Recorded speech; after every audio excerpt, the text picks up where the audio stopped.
Au cœur de la société.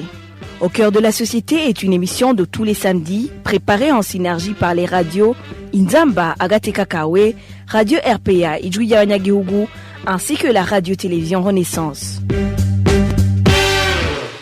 Les mesures draconiennes prises par le gouvernement en septembre n'ont pas empêché certains habitants de Bujumbura de continuer de construire des maisons aux alentours du lac Tanganyika en violation de la distance de 150 mètres prévue par la loi.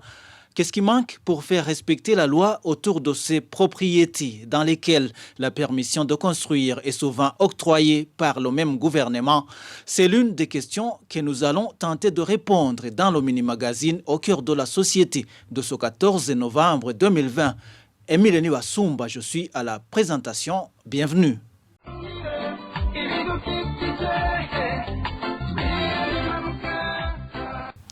Les activités de construction des clôtures dans le domaine public hydraulique sur le littoral du lac Tanganyika n'ont pas été faites par les propriétaires des parcelles alors qu'elles devraient avoir été achevées le 21 octobre dernier, selon la mesure du ministère de l'Environnement, de l'Agriculture et de l'Élevage. Certaines constructions sont d'ailleurs en cours sur ce littoral, comme nous le rapporte Thierry Wigrindavi de la télévision Renaissance. Le premier constat quand on approche le lac Tanganyika du côté de la zone de Kinindo, au quartier appelé communément Kibenga rural, au sud de la capitale, ce sont des maisons en construction tout au long de la bordure du lac. Plusieurs villas sont en érection, certaines même à moins de 20 mètres du lac.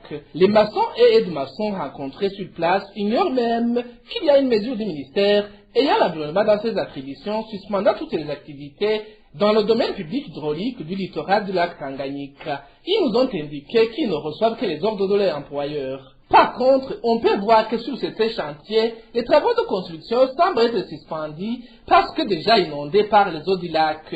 Il y a même certains murs de soutènement qui commencent à s'effondrer. Il est pratiquement impossible, par exemple, de reconnaître qu'il y avait une route qui menait au bar La Costa Beach. Il n'y a que de l'eau stagnante.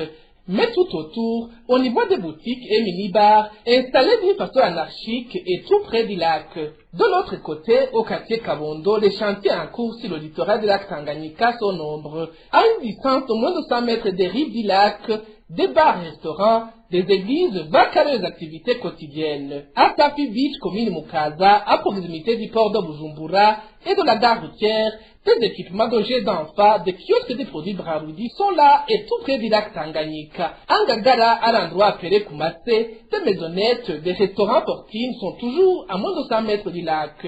La situation est ainsi, alors que le code de l'eau est au nopé plus clair. L'article 5, alinéa 3, stipule que font partie du domaine public hydraulique les bords du lac Tanganyika sur une largeur de 150 mètres. Selon les articles 10 et 110 même code, ce domaine public hydraulique est inaliénable, imprescriptible et insaisissable. C'est cette loi sur laquelle le ministère de l'Environnement revient dans son communiqué du 21 septembre dernier, un communiqué qui interdit toute activité de construction en violation de la loi ou sans autorisation tout près du lac Tanganyika. Une délégation de ce ministère a même mis des signes sur les propriétés qui n'avaient pas respecté la loi au niveau de la ville de Bujumbura. Dans la ville de Rumonge, ces signes en forme de croix n'ont pas été tracés sur les maisons, mais toutes les activités de construction tout le long du lac Tanganyika ont cessé. Selon l'environnementaliste Mamer Sawushimike, les lois ne sont pas respectées sur le littoral du lac Tanganyika à cause des intérêts de certaines hautes autorités du pays.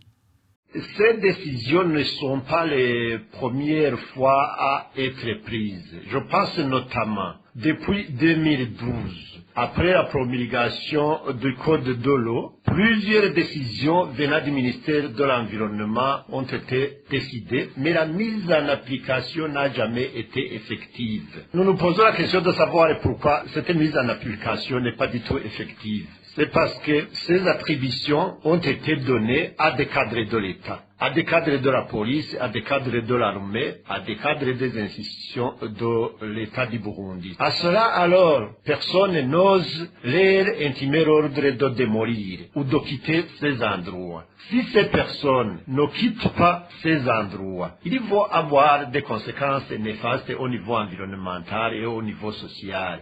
Et ces conséquences se sont déjà manifestées dernièrement. Ce sont ces inondations qui ont fait que certains hôtels de ces endroits ne fonctionnent plus. Et c'est une perte pour les propriétaires. Quand les inondations montent, il y a ces fosses septiques qui sont détruites. Et les déchets humains provenant des toilettes polluent fortement la biodiversité du lac Tanganyika, particulièrement la pollution des eaux du lac Tanganyika qui sont consommées à 80% par la population de la ville de Bujumbura.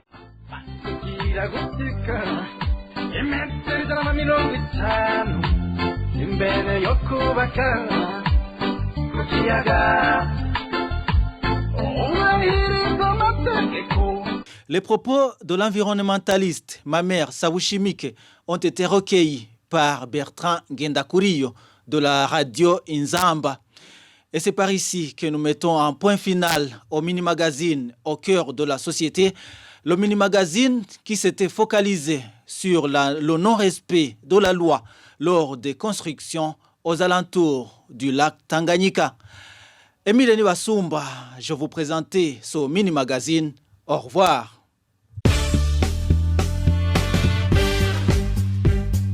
C'était l'émission Au cœur de la société.